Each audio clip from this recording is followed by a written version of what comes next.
আসসালামু আলাইকুম রহমতুল্লাহি ওয়াবারাকাতুহু। আলহামদুলিল্লাহি ওয়াহদা আসসালাতু ওয়াসসালামু আলা মান লা নাবিয়্যা বা'দা আম্মা বা'দ। প্রশংসা আল্লাহ সুবহানাহু ওয়া তাআলার জন্য, দুরূদ ও সালাত বর্ষিত হোক প্রিয় নবী মুহাম্মদ রাসূলুল্লাহ সাল্লাল্লাহু আলাইহি ওয়া সাল্লাম। আল্লাহুম্মা সাল্লি আলাইহি আল্লাহুম্মা বারিক আলাইহি। সম্মানিত দর্শক শ্রোতা, আজকে যে বিষয়টি আমি বলতে চাই যে আজকের এই দিনে ইসলামকে নিয়ে বিতর্ক এবং মতানৈক্য।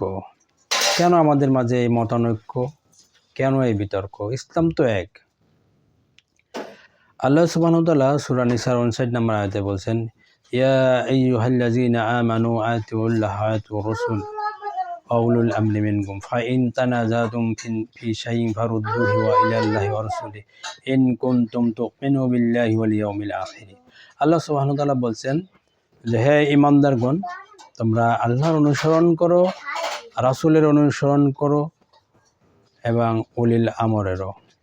যদি তাদের মধ্যে কোনো মতভেদ দেখা যায় তাহলে তোমরা আল্লাহ এবং রাসূলের দিকে ফিরে আসো, যদি তোমরা কিয়ামতের প্রতি বিশ্বাসী হও।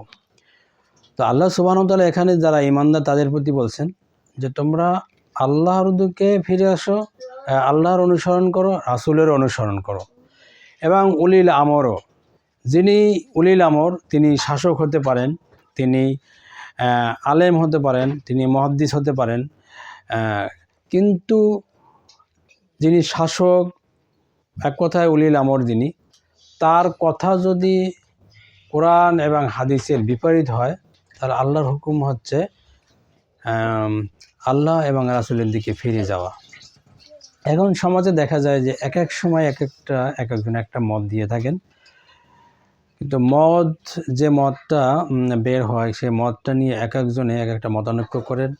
কেউ এমনভাবে কটু কথা বলেন, একজন আরেকজনের অন্তরের ভিতরে খুব বেঁধে যায়। এটা নিয়ে হিংসা প্রতিহিংসা, বিভিন্ন দল ফেরকা তৈরি হয়ে যায়। কিন্তু তাহলে তো এটা আমাদের মুমিনের যে বৈশিষ্ট্য সেটা হলো না।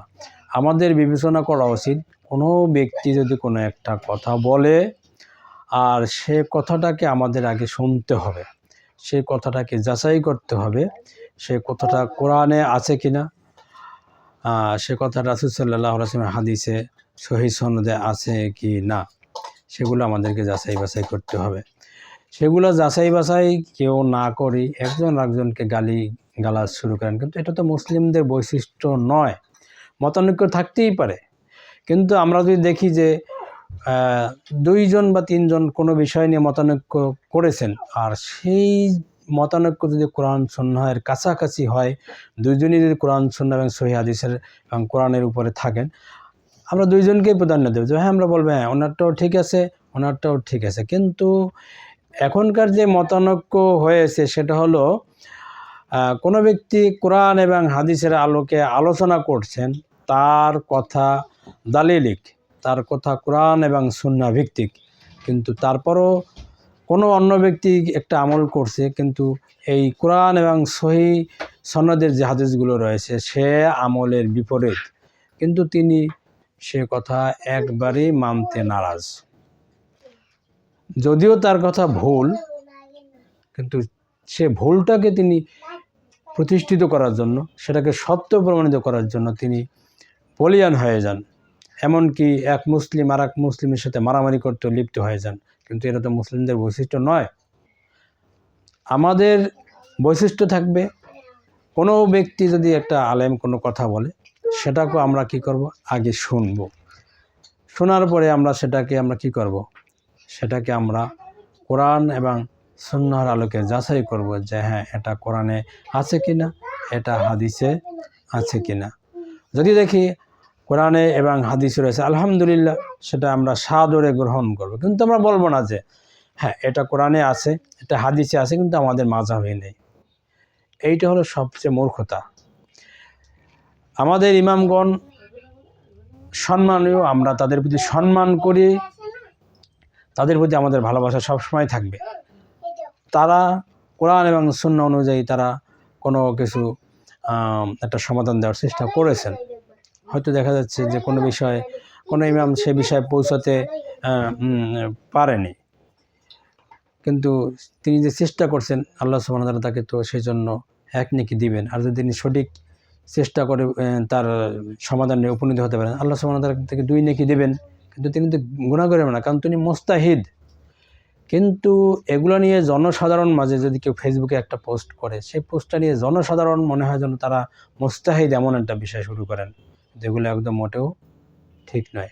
আমরা চাই মানুষদের মাঝে, সকলের কাছে কোরআন এবং সহিহ সুন্নাহ, সহিহ হাদিস যেগুলো রয়েছে সেগুলো যেন মানুষের কাছে পৌঁছে যায়। সকলের প্রতি আকুল এবং বিনীত নিবেদন যে কোরআন সুন্নাহ থাকার পরও আপনারা এভাবে বলবেন না যেন এটা আমাদের মাযহাবে নেই, এটা আমাদের সাথে মিলে না, এটা বলবেন না। কোনো কথা যদি রাসূল সাল্লাল্লাহু আলাইহি ওয়াসাল্লাম থেকে প্রমাণিত হয়, আমরা সে কথাটাকেই আমরা প্রাধান্য দেব। এরপরে যদি আমরা কোরআন সুন্নাহতে না পাই, আমরা দেখব সাহাবা কেরাম রাদিয়াল্লাহু আনহু তারা কীভাবে সে আমলটাকা করেছেন, কিভাবে তারা বলেছেন, আমরা সেটাকে গ্রহণ করব। সেটা থেকে যদি আমরা না পাই, তাহলে যে মুস্তাহিদগণ কোরআন এবং সুন্নাহর আলোকে যেগুলো ইজতিহাদ করেছেন, আমরা সেগুলোকে মানার চেষ্টা করব, যেগুলো কোরআন সুন্নাহর অনুকূলে রয়েছে। হ্যাঁ, আল্লাহ সুবহানাহু ওয়া তাআলা আমাদেরকে এগুলো করার মতন তৌফিক দান করুন। কিন্তু যারা মূর্খ জাহেল, আবার শিক্ষিত জাহেল কেন বললাম? তাদের কাছে আরবিক জ্ঞান রয়েছে, ফিকহ জ্ঞান রয়েছে, এগুলো থাকার পরেও তারা এককেন্দ্রিক হয়ে গেছেন। এককেন্দ্রিক হয়ে সেই এককেন্দ্রিক নিয়ে যুদ্ধ করতেছেন। কিন্তু আমার রাসূল সাল্লাল্লাহু আলাইহি ওয়াসাল্লাম কী বলছেন সে কথার কোনো মূল্যায়ন নেই। আমার মাযহাবে কী বলেছেন সেটার গুরুত্ব বেশি। আমার এক ভাই আমাকে বলেছিলেন যে যারা কোরআন সুন্নাহ অনুযায়ী চলে সেটা তো একটা মাযহাব। হ্যাঁ, ঠিক আছে, আমি ভেবে নিলাম সেটা মাযহাব, কিন্তু কেউ যদি কোরআন সুন্নাহ ভিত্তিক আলোচনা করে আর কেউ যদি কোরআন সুন্নাহ ভিত্তিক মেনে চলেন, সেটা একটা মাযহাব আমি ভাবনা। সেটা কোনটা? সেটা মুহাম্মদ সাল্লাল্লাহু আলাইহি ওয়াসাল্লামের মাযহাব। রাসূল সাল্লাল্লাহু আলাইহি ওয়াসাল্লাম বলেছেন যে আমি তোমাদের মাঝে 2টি জিনিস রেখে গেলাম, সেটি হলো কোরআন এবং সুন্নাহ। আল্লাহ রাসূল সাল্লাল্লাহু আলাইহি ওয়াসাল্লাম এই দুটিকে শক্ত করে আঁকড়ে ধরে বলতে বলেছেন। আল্লাহ রাসূল বলছেন এই দুটিকে তোমরা আঁকড়ে ধরবে, তাহলে তোমরা কখনো কী হবে না, পথভ্রষ্ট হবে না। তাহলে আমরা একজন মুসলিম হয়ে কোরআন সুন্নাহর বাহিরে কীভাবে গিয়ে আমরা আমল করতে পারি? আমাদের কোরআন সুন্নাহ যদি আমরা পেয়ে যাই, তাহলে আমরা সেটার আমল করব। আর যদি কোনো বিষয়ে মতানৈক্য দেখা দেয়, তাহলে আমরা কোথায় ফিরে যাব? আল্লাহ সুবহানাহু ওয়া তাআলা বলছেন তাহলে তোমরা আল্লাহ আল্লাহ রাসূল দিকে ফিরে আসো, ঠিক না? তাহলে আমরা কোরআন এবং সুন্নাহর দিকে ফিরে আসব। এরপরে যদি আর মতামত দেখা যায়, একই বিষয়ে 2টি মতামত দেখা যায়, তাহলে সেটা আমরা কী করব? সেটা হলো আমরা সেটাকে দেখব যে আমরা কোনটা 2টা কাছাকাছি আছে। 2টা যদি একই বিষয় হয়, তাহলে আমরা 2টাকে সম্মান জানিয়ে আমরা বলবো হ্যাঁ ওনারটাও ঠিক আছে, আমারটাও ঠিক আছে। তাহলে এগুলো নিয়ে আমরা মুসলিমদের মধ্যে কোনো মতামত বিরোধ করা যাবে না। আল্লাহ সুবহানাহু ওয়া তাআলা সকলকে কোরআন এবং সুন্নাহ ভিত্তিক আমল ঈমান ঠিক রেখে আল্লাহ সুবহানাহু ওয়া তাআলার ইবাদত করার তৌফিক দান করুন। আসসালামু আলাইকুম ওয়া রাহমাতুল্লাহি ওয়া বারাকাতুহু।